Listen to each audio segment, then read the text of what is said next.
Good noon everyone. So welcome to the next class. आज की class में जो हम लोग पढ़ेंगे वो पढ़ेंगे गैमेटोजेनेसिस। क्या पढ़ेंगे? गैमेटोजेनेसिस के बारे में पढ़ेंगे। बेसिकली ये जो गैमेटोजेनेसिस की प्रोसेस है, नाम से ही पता लग रहा है। गैमेटो माने गैमेट्स और जेनेसिस माने फॉर्मेशन। गैमेटो माने गैमेट्स और जेनेसिस माने क्या होता है? फॉर्मेशन। तो जो गैमेट के बनने की जो प्रोसेस है, जो गैमेट्स के बनने की जो प्रोसेस है, उसी को हम लोग क्या बोलते हैं? Gametogenesis. So what is basically the gametogenesis? Gametogenesis एक ऐसी प्रोसेस है जिसमें गैमेट्स का फॉर्मेशन होता है। क्या होता है? गैमेट्स का फॉर्मेशन होता है। गैमेट्स क्या है बेसिकली? अगर हम मेल की बात करें तो मेल के अंदर स्पर्म प्रेजेंट होता है, और फीमेल की बात करें तो फीमेल के अंदर ओवम प्रेजेंट होता है। तो कुल मिलाकर के जो आपके स्पर्म के बनने की प्रोसेस है और जो आपके ओवम के बनने की प्रोसेस है, इसी को बेसिकली हम लोग क्या बोलते हैं? गैमेटोजेनेसिस बोलते हैं। तो गैमेटोजेनेसिस क्या है? गैमेटोजेनेसिस है प्रोसेस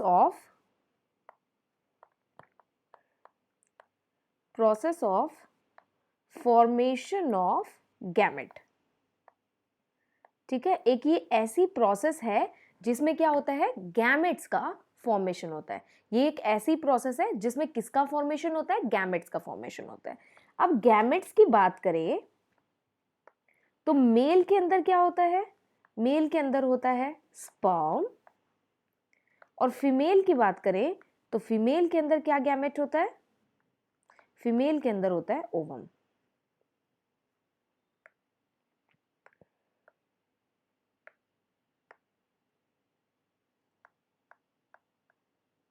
ओके, तो गैमेटोजेनेसिस क्या है? ये एक ऐसी प्रोसेस है जिसके अंदर गैमेट्स का फॉर्मेशन होता है। उस प्रोसेस को ही हम लोग क्या बोलते हैं? गैमेटोजेनेसिस। मेल के अंदर गैमेट्स क्या होते हैं? स्पर्म, और फीमेल के अंदर गैमेट्स क्या होते हैं? ओवम। ठीक है, तो इस पूरे प्रोसेस को ही हम लोग क्या बोलते हैं? गैमेटोजेनेसिस। नाउ तीन चीजें हमें देखने के लिए मिलती है। अब हम मेल की बात कर लेते हैं, फिर फीमेल की बात करेंगे। तो मेल के अंदर स्पर्मेटोजेनेसिस, स्पर्मियोजेनेसिस और स्पर्मिएशन, तीन चीजों पे क्वेश्चन पूछता है। स्पर्मेटोजेनेसिस क्या है, स्पर्मियोजेनेसिस क्या है, और स्पर्मियोसिस क्या है? ठीक है, स्पर्मेटोजेनेसिस क्या है, स्पर्मियोजेनेसिस क्या है, और स्पर्मिएशन क्या है? तीन चीजों पे क्वेश्चन पूछता है। तो सबसे पहले हम बात करते हैं स्पर्मेटोजेनेसिस की। स्पर्मेटोजेनेसिस नाम से ही पता लग रहा है, formation, maturation and development of the sperm. तो जब आपका स्पर्मेटोगोनिया से, ठीक है, शुरुआत से लेकर के एंड तक की जो साइकिल है, जो शुरुआत से लेकर के पूरी एंड तक जो साइकिल है, उस पूरी साइकिल को हम लोग क्या बोलते हैं? स्पर्मेटोजेनेसिस। फिर दूसरा पूछता है स्पर्मियोजेनेसिस। पूरी साइकिल का एक छोटा सा हिस्सा जो है उसे हम बोलते हैं स्पर्मियोजेनेसिस। पूरी साइकिल में जब एंड में हम पहुंचते हैं तो हमारे बनते हैं स्पर्मेटिड। उस स्पर्मेटिड के अंदर कुछ मोर्फोलॉजिकल, फिजियोलॉजिकल चेंजेस आते हैं, जिससे जो स्पर्मेटिड है वो कन्वर्ट हो जाता है स्पर्म में। तो ये जो स्पर्मेटिड से स्पर्म तक का सफर है, इसी को हम लोग क्या बोलते हैं? स्पर्मियोजेनेसिस। तो अगर पूरी साइकिल की बात करें तो उसको हम बोलेंगे स्पर्मेटोजेनेसिस। और पूरी साइकिल में से एक छोटा सा हिस्सा जिसमें स्पर्मेटिड जो होता है उसके अंदर मॉर्फोलॉजिकल चेंजेस आते हैं, उसके अंदर फिजियोलॉजिकल चेंजेस आते हैं, और स्पर्मेटिड किस में कन्वर्ट होता है? स्पर्म में कन्वर्ट हो जाता है। इस प्रोसेस को ही हम लोग क्या बोलते हैं? स्पर्मियोजेनेसिस। क्या बोलते हैं? स्पर्मियोजेनेसिस बोलते हैं।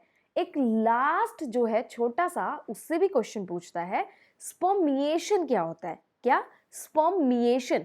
तो स्पर्मिएशन का मतलब क्या होता है? सेमिनिफेरस जो ट्यूब्यूल है, जो हम आगे पढ़ेंगे, सेमिनिफेरस ट्यूब्यूल के अंदर जब ल्यूमन के अंदर स्पर्म एंटर करता है, सेमिनिफेरस ट्यूब्यूल के ल्यूमन के अंदर जब स्पर्म आता है, उसको हम बोलते हैं स्पर्मिएशन। स्पर्म अंदर एंटर कर गया है। स्पर्म जब सेमिनिफेरस ट्यूब्यूल के ल्यूमन के अंदर एंटर करता है, स्पर्मिएशन माने एंटर कर रहा है। किसके अंदर एंटर कर रहा है? सेमिनिफेरस ट्यूब्यूल के ल्यूमन के अंदर एंटर कर रहा है। इस प्रोसेस को ही हम लोग क्या बोलते हैं? स्पर्मिएशन प्रोसेस बोलते हैं। तो सबसे पहला जो क्वेश्चन पूछता है वो आपका पूछता है स्पर्मेटोजेनेसिस क्या है। ठीक है, स्पर्मेटोजेनेसिस क्या है? तो स्पर्मेटोजेनेसिस जो है formation, maturation and development of sperm, पूरी प्रोसेस, ठीक है, जो पूरी प्रोसेस है उसी को हम लोग क्या बोलते हैं, स्पर्मेटोजेनेसिस बोलते हैं। पूरी प्रोसेस मतलब स्पर्मेटोगोनिया से ये पूरी प्रोसेस हम डिटेल में पढ़ेंगे। स्पर्मेटोगोनिया से स्पर्म के बनने तक के सफर को हम लोग क्या बोलते हैं, स्पर्मेटोजेनेसिस बोलते हैं। देन दूसरा क्वेश्चन क्या पूछता है, दूसरा क्वेश्चन पूछता है स्पर्म मियोजेनेसिस क्या है।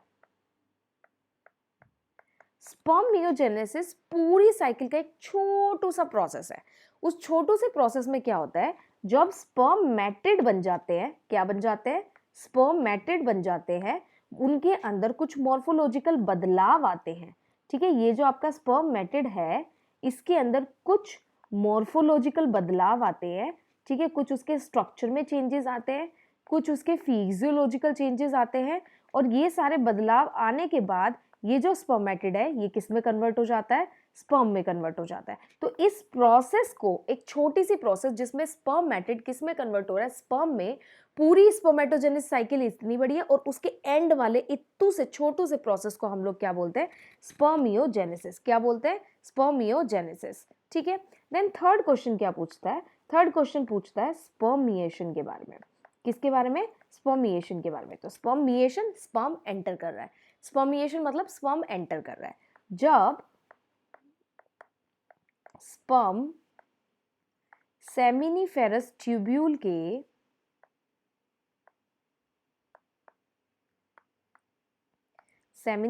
ट्यूब्यूल के ल्यूमन के अंदर एंटर करता है तो इस प्रोसेस को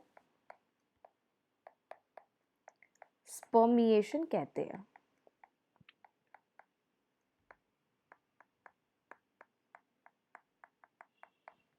तो स्पर्मिएशन क्या प्रोसेस है, ये आपका फॉर एन एग्जाम्पल, ये आपका क्या है, सेमिनिफेरस ट्यूब्यूल, इसके अंदर क्या है, ल्यूमन है। इस ल्यूमन के अंदर जब स्पर्म एंटर करता है, इस ल्यूमन के अंदर जब स्पर्म जो है वो एंटर कर जाता है, इसी प्रोसेस को हम लोग क्या बोलते हैं, स्पर्मिएशन। तो आपको तीन प्रोसेस का ध्यान रखना है, spermatogenesis, spermiogenesis, spermiation. Spermatogenesis, spermiogenesis, spermiation. Spermatogenesis पूरी की पूरी प्रोसेस को हम स्पर्मेटोजेनेसिस बोलते हैं। जब आपका स्पर्मेटोगोनिया से स्पर्म बनता है तो उसको हम स्पर्मेटोजेनेसिस बोलते हैं। उस पूरी साइकिल का एक छोटा सा हिस्सा जिसमें स्पर्मेटिड जो होता है वो स्पर्म में कन्वर्ट होता है, कुछ उसके अंदर मॉर्फोलॉजिकल, कुछ उसके अंदर मॉर्फोलॉजिकल मतलब उसके स्ट्रक्चर में, कुछ फिजियोलॉजिकल अंदरूनी उसके अंदर बदलाव आते हैं जिससे स्पर्मेटिड किस में कन्वर्ट हो जाता है, स्पर्म में कन्वर्ट हो जाता है, और उस प्रोसेस को हम लोग बोलते हैं स्पर्मियोजेनेसिस।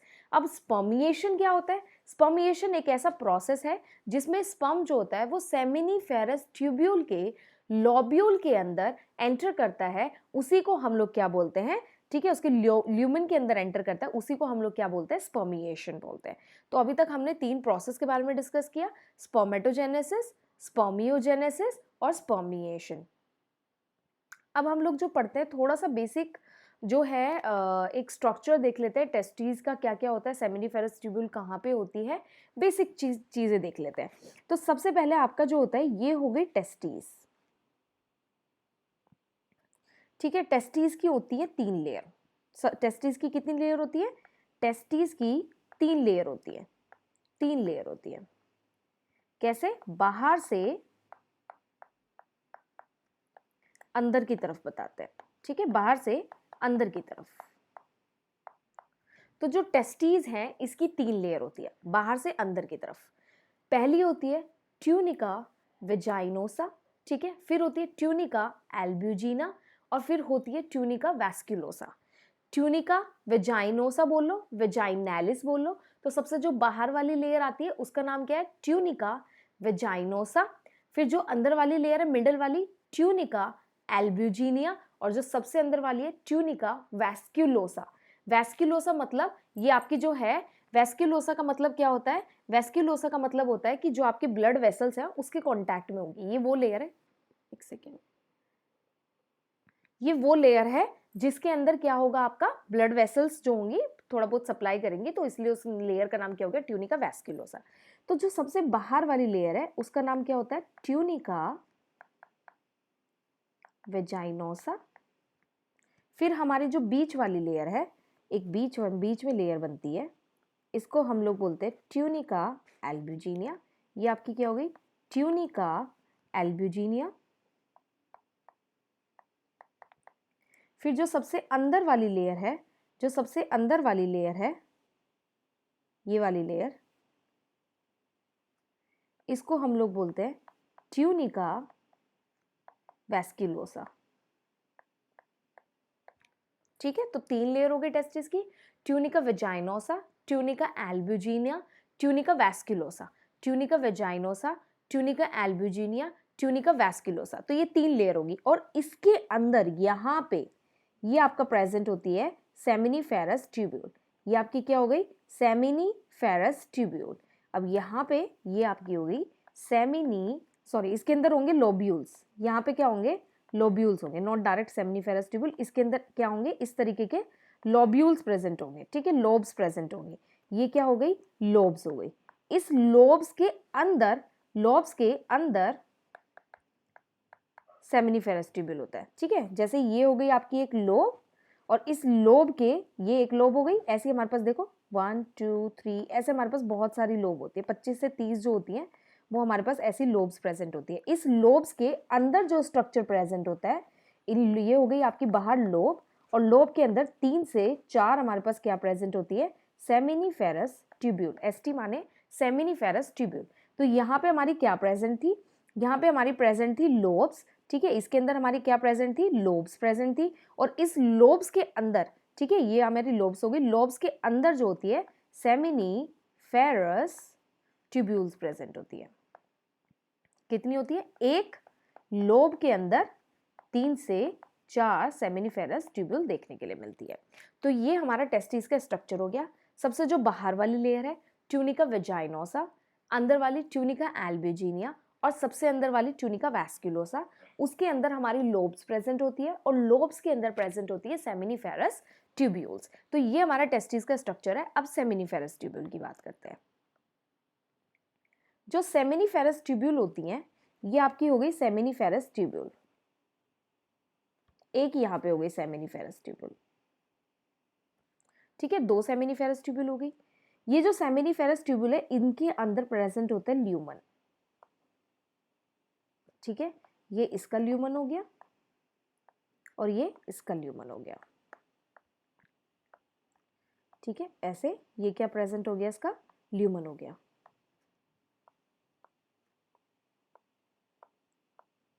तो ये सेमिनिफेरस ट्यूब्यूल के अंदर क्या प्रेजेंट होता है, सेमिनिफेरस ट्यूब्यूल के अंदर ल्यूमन प्रेजेंट होता है।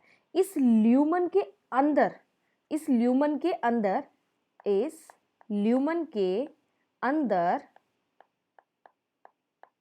जब स्पर्म एंटर करता है,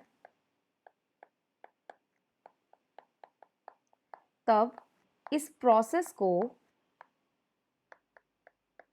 क्या कहते हैं, स्पर्मिएशन। इस प्रोसेस को स्पर्मिएशन कहते हैं। ठीक है, तो ये हमारी सेमिनिफेरस ट्यूब्यूल हो गई, ये सेमिनिफेरस ट्यूब्यूल हो गई, और ये इसके अंदर का क्या हो गया, ये इसके अंदर का लोब्यूल हो गया। ठीक है, ल्यूमन हो गया। और इस ल्यूमन के अंदर जब आपका स्पर्म जो है एंटर करता है, उसी प्रोसेस को हम लोग क्या बोलते हैं, स्पर्मिएशन बोलते हैं। अब ये जो आपका सेमिनिफेरस ट्यूब्यूल है, ठीक है, एक तो हमारे यहाँ पे जर्म सेल्स हो गए, ये जो स्पर्म एंटर कर रहा है जर्म सेल्स हो गए। यहाँ पे हमारे प्रेजेंट होते हैं जर्म सेल्स। ठीक है, यहाँ पे हमारे क्या प्रेजेंट होते हैं, जर्म सेल्स प्रेजेंट होते हैं। तो पहले कौन से सेल हो गए, जर्म सेल हो गए। ठीक है, सेमिनिफेरस ट्यूब्यूल के अंदर भी 3 टाइप के इंपॉर्टेंट सेल्स पाए जाते हैं, उसके बारे में डिस्कस कर रहे हैं। तो सेमिनिफेरस ट्यूब्यूल के ल्यूमन के अंदर जो सेल प्रेजेंट होते हैं, उनको हम लोग क्या बोलते हैं, जर्म सेल बोलते हैं। क्या बोलते हैं, जर्म सेल बोलते हैं। ठीक है, जर्म सेल से क्या बनता है, स्पर्म बनता है। ठीक है, तो सेमिनिफेरस ट्यूब्यूल के अंदर एक क्या प्रेजेंट होते हैं, जर्म सेल प्रेजेंट होते हैं। फिर हमारा जो होता है आपका जो सेमिनिफेरस ट्यूब्यूल है इसके अंदर भी कुछ और सेल मिलते हैं यहाँ पे, जो इसके ल्यूमन के बाहर प्रेजेंट होते हैं, इनको हम लोग बोलते हैं सर्टोली सेल। कौन से सेल होते हैं? सर्टोली सेल होते हैं। कौन से सेल हो गए? सर्टोली सेल हो गए। फिर दो सेमिनिफेरस ट्यूब्यूल के बीच में आपको सेल मिलेंगे, दो सेमिनिफेरस ट्यूब्यूल के बीच में आपको सेल मिलेंगे, इनको हम लोग बोलते हैं लेडिंग सेल। कौन से सेल हो गए? लेडिंग सेल हो गए। तो सेमिनिफेरस ट्यूब्यूल हो गया। सेमिनिफेरस ट्यूब्यूल के अंदर ल्यूमन प्रेजेंट होता है, उस ल्यूमन के अंदर क्या होता है? स्पर्म एंटर करते हैं, और जब स्पर्म उस ल्यूमन के अंदर एंटर करते हैं तो इस प्रोसेस को ही हम लोग क्या बोलते हैं? स्पर्मिएशन बोलते हैं। फिर आपका सेमिनिफेरस ट्यूब्यूल में 3 टाइप की सेल्स पाई जाती हैं। कितने टाइप की सेल्स पाई जाती है? 3 टाइप की सेल्स पाई जाती हैं। सबसे पहली जो सेल होती है वो जर्म सेल होती है, दूसरी जो सेल होती है वो सर्टोली सेल होती है, और तीसरी जो सेल होती है एक्चुअल वो सेमिनिफेरस ट्यूब्यूल के अंदर नहीं होती, बट दो सेमिनिफेरस ट्यूब्यूल के बीच में प्रेजेंट होती है, इसलिए हम इसको interstitial Sertoli interstitial seminiferous cell भी बोलते हैं, क्योंकि दो सेमिनिफेरस ट्यूब्यूल के बीच में ये सेल प्रेजेंट होती है। तो लीडिंग सेल हो गई। तो 3 टाइप की सेल्स मिलती है, germ cell, Sertoli cell, Leydig cell.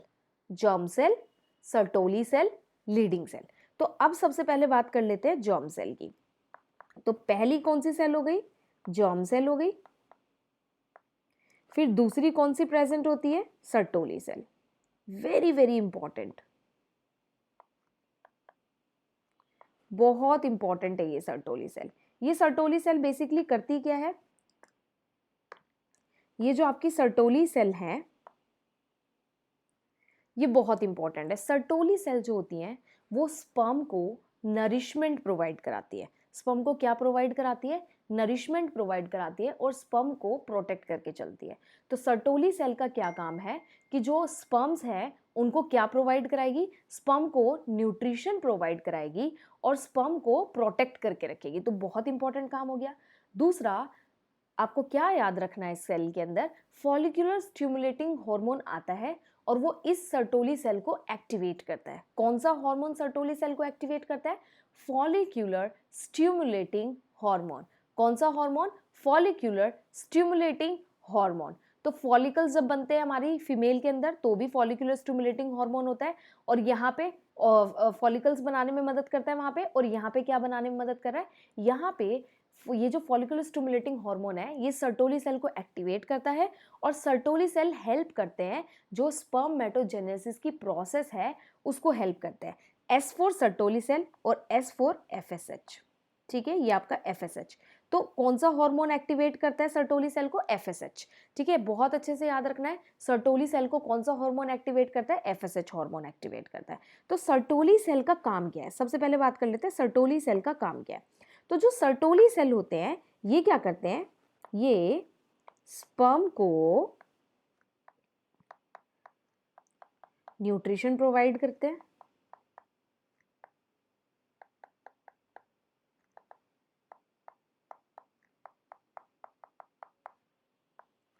Sperm को प्रोटेक्ट करते हैं,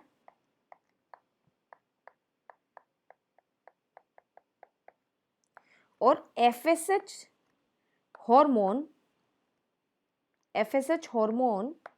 follicular stimulating hormone Sertoli cell को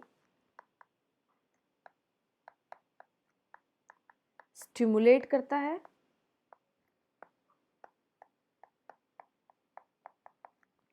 और ठीक है, एक तो सर्टोली सेल को स्टिमुलेट करता है और सर्टोली सेल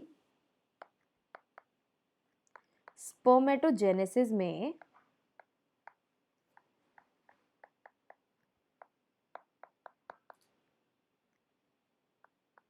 हेल्प करते हैं। ओके, तो सर्टोली सेल का क्या काम है? सर्टोली सेल का बहुत इंपॉर्टेंट काम है। ये जो सर्टोली सेल हैं ये न्यूट्रिशन प्रोवाइड करते हैं और प्रोटेक्ट करके चलते हैं किसको? स्पर्म को। तो न्यूट्रिशन प्रोवाइड कराने का और स्पर्म को प्रोटेक्ट करने का काम किसका है? सर्टोली सेल का काम है। सर्टोली सेल जो है इनको कौन सा हार्मोन एक्टिवेट करता है?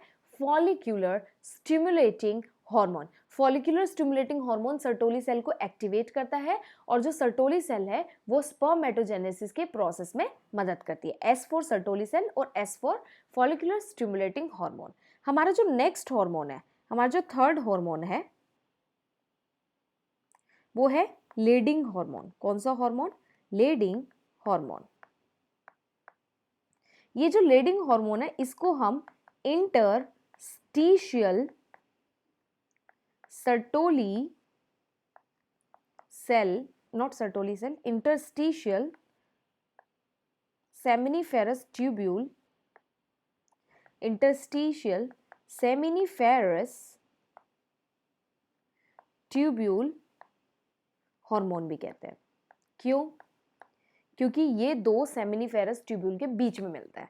ये जो लीडिंग सेल है ये एक्चुअली सेमिनिफेरस ट्यूब्यूल के अंदर नहीं होते हैं, बट दो सेमिनिफेरस ट्यूब्यूल के बीच में जो प्रेजेंट होते हैं उन्हीं को हम बोलते हैं इंटरस्टिशियल सेमिनिफेरस ट्यूब्यूल हार्मोन। अब ये जो लीडिंग हार्मोन है, ठीक है, नॉट लीडिंग हार्मोन, सॉरी, ये है लीडिंग सेल। यहाँ भी मैंने गलत लिख दिया है, सो सॉरी। ये आपका जो है ये है लीडिंग सेल और यहाँ भी क्या है? Tubule cell. तो ये जो लीडिंग सेल है जिसका दूसरा नाम क्या है? Also known as interstitial seminiferous tubule cell. ये जो लीडिंग सेल है ये एक्चुअली सेमिनिफेरस ट्यूब्यूल के अंदर नहीं होते हैं, ये दो सेमिनिफेरस ट्यूब्यूल के बीच में प्रेजेंट होते हैं। लीडिंग सेल का बहुत इंपॉर्टेंट काम है, लीडिंग सेल टेस्टेरोस्टेरोन हार्मोन रिलीज कराता है। कौन सा हार्मोन रिलीज कराता है? टेस्टेरोस्टेरोन हार्मोन को रिलीज कराता है। अब ये जो टेस्टेरोस्टेरोन हार्मोन है ये बहुत ही हेल्पफुल होता है मेल के अंदर, ठीक है, बहुत ही इंपॉर्टेंट हार्मोन होता है मेल के अंदर। अब ये जो आपके लीडिंग सेल है इनको ल्यूटिनाइजिंग हार्मोन स्टिमुलेट करता है। L for Leydig cell and L for luteinizing hormone. तो ल्यूटिनाइजिंग हार्मोन जो है वो लीडिंग सेल को एक्टिवेट करता है और लीडिंग सेल जो होती है वो एक्टिवेट हो जाती है। उसके बाद जो लीडिंग सेल है वो क्या रिलीज करती है? टेस्टेरोस्टेरोन हार्मोन। तो आपका जो है इसमें जो ल्यूटिनाइजिंग हार्मोन है, नाम से पता लग रहा है, एल फॉर लीडिंग सेल और एल फॉर ल्यूटिनाइजिंग हार्मोन। जो ल्यूटिनाइजिंग हार्मोन है,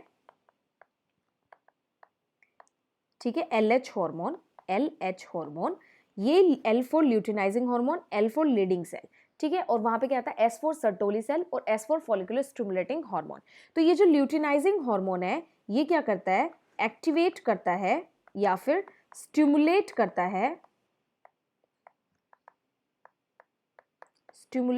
है लीडिंग सेल को, ठीक है। और फिर आपके जो लीडिंग सेल है ये क्या रिलीज करती है? ये टेस्टेरोस्टेरोन हार्मोन को रिलीज कराती है। किसको रिलीज कराती है? टेस्टेरोस्टेरोन हार्मोन। तो ये जो टेस्टेरोस्टेरोन हार्मोन है बहुत इंपॉर्टेंट है। तो लीडिंग सेल को एक्टिवेट किसने किया? ल्यूटिनाइजिंग हार्मोन ने, और ल्यूटिनाइजिंग हार्मोन ने लीडिंग सेल को एक्टिवेट कर दिया और लीडिंग सेल ने क्या रिलीज कर दिया? टेस्टेरोस्टेरोन हार्मोन को रिलीज करती है। तो तीन टाइप के जो सेल हैं वो हमने पढ़े आपके सेमिनिफेरस ट्यूब्यूल के अंदर, germ cell, Sertoli cell, Leydig cell. हर एक सेल का अपना अपना इंपॉर्टेंस है जो आपको क्लियरली याद होना चाहिए। अब हम नेक्स्ट बात करते हैं कि जो स्पर्म बन रहे हैं उनका जो फ्लो होता है वो किस तरीके से होता है। स्पर्म का जो फ्लो होता है, जो मूवमेंट होता है, उसका क्या साइकिल है, ठीक है, cycle of the sperm movement. तो अब हम क्या पढ़ने जा रहे हैं?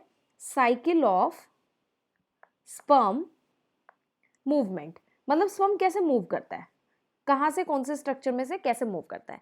तो सबसे पहले जाता है सेमिनिफेरस ट्यूब्यूल में, उसके बाद हमारे पास आती है एपिडिडाइमिस, फिर आती है वास डेफरेंस, और उसके बाद जाता है इजैकुलेटरी, मतलब अब क्या करेगा? इजैकुलेट करेगा, और इजैकुलेटरी से जाता है यूरेथ्रा में, और यूरेथ्रा से जाता है पेनिस में, ठीक है। अब पेनिस को पीनस बोलते हैं, तो मैं जब भी पीनस बोलूं आपको समझ जाना है। तो सबसे पहला जो होता है, जो मूवमेंट होता है स्पर्म का, वो कैसे होता है? पहले सेमिनिफेरस ट्यूब्यूल में जाता है, सेमिनिफेरस ट्यूब्यूल से एपिडिडाइमिस में जाता है, एपिडिडाइमिस से वास डेफरेंस में जाता है, वास डेफरेंस से इजैकुलेटरी डक्ट की अब इजैकुलेट करना है, इजैकुलेटरी डक्ट से पहले एपिडिडाइमिस आती है फिर इजैकुलेटरी डक्ट आती है, इजैकुलेटरी डक्ट अब इजैकुलेट करेगा, बाहर निकालेगा, वहां से यूरेथ्रा, और यूरेथ्रा से पीनस में जाता है। तो स्पर्म जो होते हैं वो इस तरीके से जो होते हैं आपका मूव करते हैं। यहाँ पे आप देख सकते हो पहले आता है आपका सेमिनिफेरस ट्यूब्यूल, सेमिनिफेरस ट्यूब्यूल से जाता है एपिडिडाइमिस में, एपिडिडाइमिस से जाता है वास डेफरेंस में, वास डेफरेंस से जाता है इजैकुलेटरी डक्ट में, और इजैकुलेटरी डक्ट के बाद जाता है यूरेथ्रा में। तो सबसे पहले सेमिनिफेरस ट्यूब्यूल, फिर एपिडिडाइमिस, फिर वास डेफरेंस, फिर इजैकुलेटरी डक्ट। मैं एक बार आपको सेमिनिफेरस ट्यूब्यूल का भी स्ट्रक्चर दिखा देती हूँ।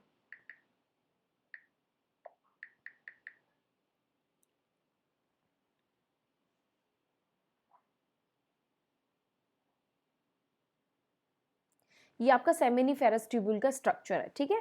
तो ये हमने पढ़ा सेमिनिफेरस ट्यूब्यूल, इसकी एक ही लेयर यहाँ पे लिखी हुई है ट्यूनिका एल्बुजिनिया, वैसे ये 3 लेयर से मिलके बनता है। तो सेमिनिफेरस ट्यूब्यूल के ये अंदर आपको दिख रहा है छोटा छोटा ट्यूब लाइक स्ट्रक्चर, अगर आप इसको देखेंगे तो ये छोटा छोटा ये ट्यूब लाइक स्ट्रक्चर है, ये ल्यूमन टाइप का स्ट्रक्चर है। इसी के अंदर आपका जो होता है स्पर्म है, ठीक है। ये यहाँ से जो स्पर्म है वो कहाँ जाएगा, पहले आपका एपिडिडाइमिस में जाएगा, ठीक है। एपिडिडाइमिस से यहाँ से होता हुआ वास डेफरेंस से जाएगा, ये डक्टस डेफरेंस जो लिखी है वास डेफरेंस है, ठीक है। तो सबसे पहले आपका सेमिनिफेरस ट्यूब्यूल में गया, सेमिनिफेरस ट्यूब्यूल से एपिडिडाइमिस में गया, एपिडिडाइमिस से ये कहाँ जा रहा है, वास डेफरेंस में जा रहा है, और वास डेफरेंस के बाद वास डेफरेंस से ये कहाँ जाएगा, इजैकुलेटरी डक्ट में जाएगा, इजैकुलेटरी डक्ट से यूरेथ्रा में जाएगा, और यूरेथ्रा से फाइनली पीनस में चला जाएगा। तो किस तरीके से आपका जो साइकिल होता है स्पर्म मूवमेंट का वो किस तरीके से होता है। सबसे पहले आपका कहाँ होगा, सेमिनिफेरस ट्यूब्यूल में, सेमिनिफेरस ट्यूब्यूल, ठीक है। सेमिनिफेरस ट्यूब्यूल में, सेमिनिफेरस ट्यूब्यूल से ये पहला स्ट्रक्चर हो गया। अब कहाँ जाएगा, अब ये जाएगा एपिडिडाइमस में, कहाँ पे, एपिडिडाइमस में। अब इसके बाद जो है थर्ड स्ट्रक्चर सेमिनिफेरस ट्यूब्यूल गया, सेमिनिफेरस ट्यूब्यूल से एपिडिडाइमस में गया, एपिडिडाइमस के बाद जो है ये कहाँ जाएगा, वास डेफरेंस में, कहाँ जाएगा, वास डेफरेंस में जाएगा। फिर वास डेफरेंस के बाद ये जो है कहाँ जाएगा, इजैकुलेटरी डक्ट, कहाँ जाएगा, इजैकुलेटरी डक्ट में, कि अब बस इसको क्या करना है, इजैकुलेट करना है, बाहर निकालना है। फिर उसके बाद जाएगा, फिर उसके बाद कहाँ जाएगा, यूरेथ्रा में, फिर उसके बाद पेनिस, पीनस, ओके। तो इस तरीके से जो आपका स्पर्म है वो मूव करता है। कैसे मूव करता है, सेमिनिफेरस ट्यूब्यूल, सेमिनिफेरस ट्यूब्यूल उसके बाद एपिडिडाइमिस, फिर वास डेफरेंस, फिर इजैकुलेटरी डक्ट, फिर यूरेथ्रा, फिर फाइनली पेनिस में जो है पीनस, उसके अंदर क्या आ जाता है, ये प्रेजेंट हो जाता है। तो कैसे मूव किया ये आपको याद रखना है। अब कुछ फैक्ट्स हैं, कुछ डायरेक्ट क्वेश्चंस है, वन लाइनर है, जो यूजुअली एग्जाम्स में पूछता है, ठीक है। सबसे पहला क्वेश्चन क्या पूछता है कि अब ये नॉर्मल कैरेक्टरिस्टिक्स हैं स्पर्म की, ठीक है। ये टॉपिक क्या है, ये कैरेक्टरिस्टिक्स है स्पर्म के, कि स्पर्म के क्या क्या कैरेक्टरिस्टिक्स होते हैं। कब आप बोलोगे कि नॉर्मल है, कब आप नॉर्मल कंसंट्रेशन बोलोगे, कब आप हेल्दी स्पर्म बोलोगे, ये कुछ कैरेक्टरिस्टिक्स हैं जिससे डायरेक्ट वन लाइनर क्वेश्चन पूछता है। तो सबसे पहला पूछता है जो नॉर्मल स्पर्म है उसका कंसंट्रेशन कितना होता है, जो नॉर्मल स्पर्म है उसका कंसंट्रेशन कितना होता है। तो नॉर्मल स्पर्म का कंसंट्रेशन 16 मिलियन पर ml होता है, मतलब 1 ml सीमेन में कितना आपका स्पर्म होने चाहिए, 16 मिलियन। तो नॉर्मल स्पर्म का कंसंट्रेशन कितना होता है, 1 ml सीमेन में कितने मिलियन होते हैं, 16 मिलियन। फिर आपका पूछता है सीमन का वॉल्यूम, क्या पूछता है, सीमन का वॉल्यूम।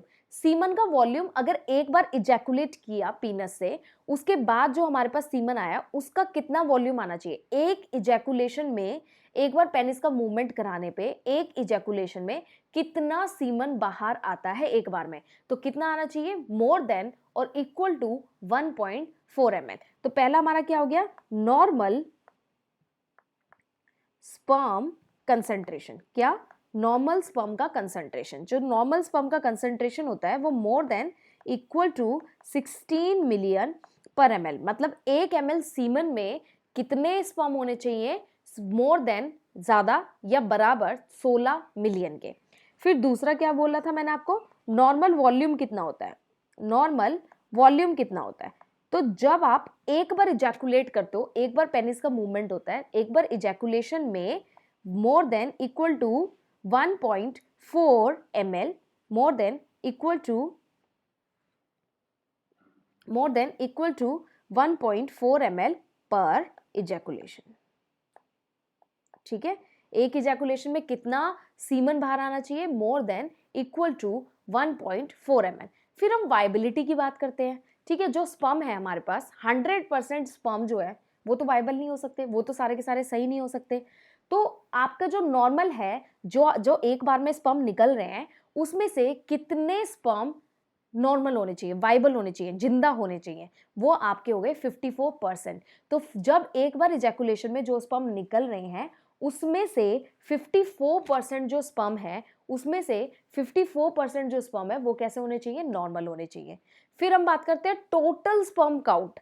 टोटल स्पर्म काउंट, जितनी बार आपने इजैकुलेशन कर लिया, जितनी बार भी किया, उसके बाद टोटल स्पर्म काउंट आपका जो है वो कितना होना चाहिए, मतलब एक इजैकुलेशन में, नॉट जितनी बार, एक इजैकुलेशन में आपका टोटल स्पर्म काउंट कितना होना चाहिए। हमने एक इजैकुलेशन में बोला था कि स्पर्म का जो वॉल्यूम निकलता है 1.4 ml निकलता है, ठीक है, लेकिन एक इजैकुलेशन में, नॉट कितनी बार भी, एक इजैकुलेशन में कितना स्पर्म बाहर आता है। आपने एक बार पूरा इजैकुलेट किया, उसके बाद कितना स्पर्म बाहर आएगा, तो टोटल 39 मिलियन स्पर्म्स बाहर आते हैं। कितने मिलियन, 39 मिलियन, एक इजैकुलेशन में 39 मिलियन। और एक सेक्सुअल इंटरकोर्स में कम से कम 4 से 5 बार इजैकुलेशन होता होगा, ठीक है, तो एक इजैकुलेशन में 39 मिलियन स्पर्म बाहर आते हैं। तो हमारा अब नेक्स्ट हमारा क्या हो गया, नेक्स्ट हमारा हो गया वायबिलिटी।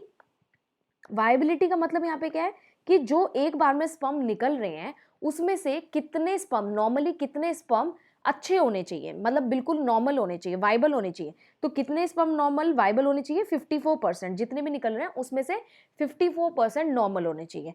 फिर हमने क्या पढ़ा, total sperm count, total sperm कितने होने चाहिए पर इजैकुलेशन। पर इजैकुलेशन मतलब एक इजैकुलेशन में, एक बार जब इजैकुलेशन किया तो टोटल स्पर्म कितने बाहर निकल के आएंगे, तो टोटल निकल के आएंगे बाहर 39 मिलियन। कितने निकल के आएंगे बाहर, 39 मिलियन। तो एक सेक्सुअल इंटरकोर्स में कम से कम 4 से 5 बार इजैकुलेशन होगा, और एक इजैकुलेशन में कितने स्पर्म्स बाहर निकल के आएंगे, 39 मिलियन स्पर्म।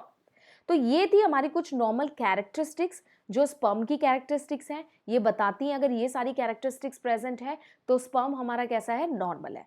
अब कुछ कंडीशंस की बात कर लेते हैं, कुछ कंडीशंस की बात कर लेते हैं। इस पे भी डायरेक्ट क्वेश्चंस आते हैं, वन लाइनर क्वेश्चन। सबसे पहला बोलते हैं एजोस्पर्मिया क्या है, ठीक है, तो नाम से ही पता लग रहा है, एजो माने एब्सेंट, एजो माने क्या हो गया, एब्सेंट, और स्पर्मिया माने स्पर्म। अगर स्पर्म एब्सेंट है, अगर स्पर्म एब्सेंट है तो इसी को हम लोग क्या बोलते हैं, एजोस्पर्मिया बोलते हैं, ठीक है, क्या बोलते हैं, एजोस्पर्मिया बोलते हैं। तो बेसिकली जो एजोस्पर्मिया है, एजो माने एब्सेंट और स्पर्मिया माने स्पर्म। तो जब एब्सेंट होते हैं स्पर्म, होते ही नहीं, मतलब स्पर्म है ही नहीं, तो उस कंडीशन को हम लोग क्या बोलते हैं, एजोस्पर्मिया। दूसरा क्या पूछता है, ठीक है, सेकंड पूछता है ओलिगोस्पर्मिया के बारे में। किसके बारे में, ओलिगोस्पर्मिया। तो ओलिगो का मतलब आपको पता होगा, ओलिगो का मतलब होता है लेस, और स्पर्मिया माने स्पर्म, ठीक है, ओलिगो माने लेस और स्पर्मिया माने स्पर्म। तो कितने से कम आप बोलोगे कि ओलिगोस्पर्मिया है, तो जब लेस देन, नॉर्मल कंसंट्रेशन कितनी थी, मोर देन और इक्वल टू 16 मिलियन, जब less than 16 million per ml, एक ml में, एक ml सीमेन में अगर लेस देन 16 मिलियन स्पर्म है, तो इस कंडीशन को आप क्या बोलोगे, इस कंडीशन को बोलोगे ओलिगोस्पर्मिया। क्या बोलते हैं, ओलिगोस्पर्मिया। अब पूछता है कि सीवियर ओलिगोस्पर्मिया कब होगा, सीवियर ओलिगोस्पर्मिया, तो नाम से पता लग रहा है, सीवियर माने बहुत ज्यादा और ओलिगोस्पर्मिया माने स्पर्म का कम होना। तो जब less than 5 million per ml हो जाएगा, कितना, less than 5 million per ml हो जाएगा, तब हम इसको क्या बोलेंगे, सीवियर ओलिगोस्पर्मिया। जो ओलिगोस्पर्मिया था वो कितने लेवल पे हो गया, बहुत ज्यादा सीवियर लेवल पे हो गया, तो उसे हम सीवियर ओलिगोस्पर्मिया बोलते हैं।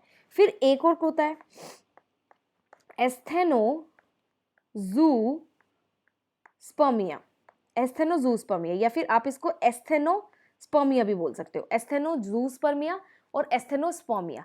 जब स्पर्म की मोटिलिटी, मोटिलिटी माने मूवमेंट, जब स्पर्म की मोटिलिटी कम हो जाती है तब हम उसको क्या बोलते हैं, एस्थेनोजूस्पर्मिया। जब स्पर्म की मोटिलिटी जो है वो कम हो जाती है तब हम उसको क्या बोलते हैं, एस्थेनोजूस्पर्मिया।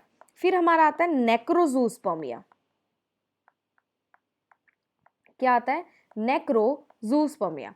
नेक्रोजूस्पर्मिया मतलब जो उसकी मॉर्फोलॉजी है वो डिस्टर्ब हो गई, जो उसका कैरेक्टरिस्टिक्स है, जो उसका स्ट्रक्चर है, मॉर्फोलॉजी जो है वो डिस्टर्ब हो गई, उसको हम लोग क्या बोलते हैं, नेक्रोजूस्पर्मिया या फिर नेक्रोस्पर्मिया। तो ये कुछ फैक्ट्स थे जो हमने डिस्कस किए। पहले हमने पढ़ा नॉर्मल स्पर्म कंसंट्रेशन कितना होता है। नॉर्मल स्पर्म कंसंट्रेशन 1 ml सीमेन में 16 मिलियन होता है। फिर हमने सीमेन का वॉल्यूम के बारे में पढ़ा कि एक इजैकुलेशन में कितना सीमेन बाहर निकलना चाहिए, 1.4 ml निकलना चाहिए। मॉर्फोलॉजी की बात करें, जो मॉर्फोलॉजी है, जो इसका स्ट्रक्चर है वो 4% तक जो है वो सही होना चाहिए। फिर हमने वाइबिलिटी के बारे में पढ़ा। वाइबिलिटी माने कि जो स्पर्म निकल रहे हैं बाहर उसमें से कितने स्पर्म नॉर्मल है, ठीक है, कितने वाइबल है, जिंदा है, तो कितने होने चाहिए, 54% होना चाहिए। टोटल स्पर्म की काउंट की बात करें, एक इजैकुलेशन में कितना स्पर्म निकलता है बाहर, तो एक इजैकुलेशन में 39 मिलियन स्पर्म बाहर निकलता है। फिर हमने कुछ कंडीशंस के बारे में पढ़ा। एजोस्पर्मिया। एजोस्पर्मिया का मतलब क्या होता है कि जो स्पर्म है वो एब्सेंट है, उसको हम लोग क्या बोलते हैं, एजोस्पर्मिया बोलते हैं। फिर उसके बाद नेक्स्ट हमने क्या पढ़ा, ओलिगोस्पर्मिया। ओलिगो माने लेस और स्पर्मिया माने स्पर्म। जब 16 मिलियन 1 ml सीमेन में 16 मिलियन से कम स्पर्म होते हैं तो उसको हम ओलिगोस्पर्मिया बोलते हैं। फिर उसके बाद नेक्स्ट हमने क्या पढ़ा, सीवियर ओलिगोस्पर्मिया। जब बहुत ज्यादा स्पर्म कम हो जाए, और बहुत ज्यादा कम होंगे जब हम 5 मिलियन से 1 ml में 5 मिलियन से कम स्पर्म होंगे, तब हम उसे सीवियर ओलिगोस्पर्मिया बोलेंगे। फिर हमारा नेक्स्ट पूछता है एस्थेनोजूस्पर्मिया या फिर एस्थेनोस्पर्मिया, जिसमें मोटिलिटी क्या होती है, कम हो जाती है, जो मूवमेंट होती है वो कम हो जाती है। फिर नेक्रोजूस्पर्मिया, जिसमें जो उसकी मॉर्फोलॉजी है, जो मॉर्फोलॉजी है वो क्या हो जाती है, डिस्टर्ब हो जाती है। तो आज की क्लास में जो हमने डिस्कस किया, आज की क्लास में हमने पढ़ा कि गैमेटोजेनेसिस क्या होता है, स्पर्मेटोजेनेसिस क्या होता है, स्पर्मियोजेनेसिस क्या होता है, स्पर्मिएशन, इन तीनों में डिफरेंस पढ़ा। फिर हमने टेस्टिस के स्ट्रक्चर के बारे में देखा, सेमिनिफेरस ट्यूब्यूल को पढ़ा, सेमिनिफेरस ट्यूब्यूल में कितने सेल्स होते हैं उसके बारे में डिस्कस किया। फिर हमने पढ़ा कि आपका जो स्पर्म है वो कैसे फ्लो करता है, उसका क्या साइकिल है, उसके बारे में डिस्कस किया। फिर हमने कुछ नॉर्मल पैरामीटर्स पढ़े स्पर्म के, और कुछ एसोसिएटेड जो डिजीजेस हैं उसको पढ़ा, जो कि बहुत ज़्यादा एग्जाम में पूछा जाता है। मैं उम्मीद करती हूँ, आशा करती हूँ कि आपको आज की क्लास अच्छे से समझ में आई हो। अगर आपको कोई भी क्वेरी है, कोई भी डाउट है, तो आप मुझे टेलीग्राम पे डायरेक्टली मैसेज कर सकते हैं। और अच्छे से पढ़ाई करें, अच्छे से मेहनत करें, और फ्री टेस्ट सीरीज़ को देना बिल्कुल भी ना भूलें। मैं आपसे मुलाकात करूँगी अगली क्लास में। तब तक के लिए ऑल दी बेस्ट।